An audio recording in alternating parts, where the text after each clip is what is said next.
Что нужно сделать сразу после сна в первую очередь? Ну, конечно же, потянуться. За ночь в мышцах скапливается молочная кислота, которую необходимо разогнать. Вставайте с кровати только когда тщательно потянули каждую мышцу. Знатные спортсмены и врачи говорят, что только такой способ – это залог бодрости и хорошего настроения на весь день.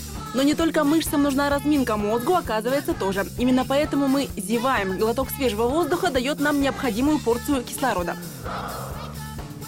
Зеваешь, значит, хочешь спать. Этот миф был опровергнут совсем недавно. Дело в том, что человек уже через 5 минут после рождения начинает зевать. Это опять-таки связано с недостатком кислорода в голове. Ну и еще один интересный факт про зевоту. Она действительно, как и смех, заразительна. Вот я сейчас зевну, и, скорее всего, мой оператор Витя тоже через секундочку захочет зевнуть.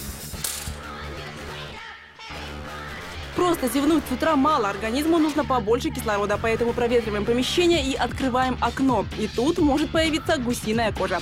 Так организм борется с холодом. Крошечные мышцы приподнимают каждый волосок на теле. Пока не согреетесь, пупырышки не пройдут. Дальше идем умываться. От длительного воздействия воды кожа на кончиках пальцев сморщивается, как старый овощ. Таким странным образом организм пытается уберечь нас от травмы. Мозг чувствует опасность, вокруг скользко и нужно крепко стоять на ногах и руках. Сморщиваясь, кожа увеличивает сцепление с соприкасаемой с ней поверхностью. После умывания как раз неплохо бы чихнуть. Это тоже гигиеническая процедура. Таким способом мы прочищаем наши дыхательные пути и отправляемся по делам с чистыми мыслями и чистым носом. А между тем, во время чихания в организме происходит невероятное. Задействуется носоглотка, легкие, приподнимается небо, закрываются глаза, сокращаются межреберные мышцы, диафрагма, мышцы живота, повышается грудное давление.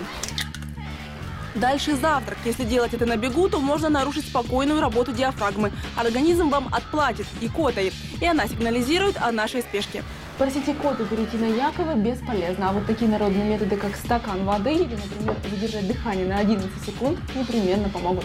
Вечером странности продолжаются. Только начинаешь засыпать, как вдруг подрагивается рука или нога. Это миоклоническая судорога. Когда мы засыпаем, частота дыхания снижается, мышцы расслабляются, пульс замедляется, и мозг думает, что вы умерли. И вот таким странным способом пытается нас оживить мышечным импульсом. Вот такая наш организм удивительная штука.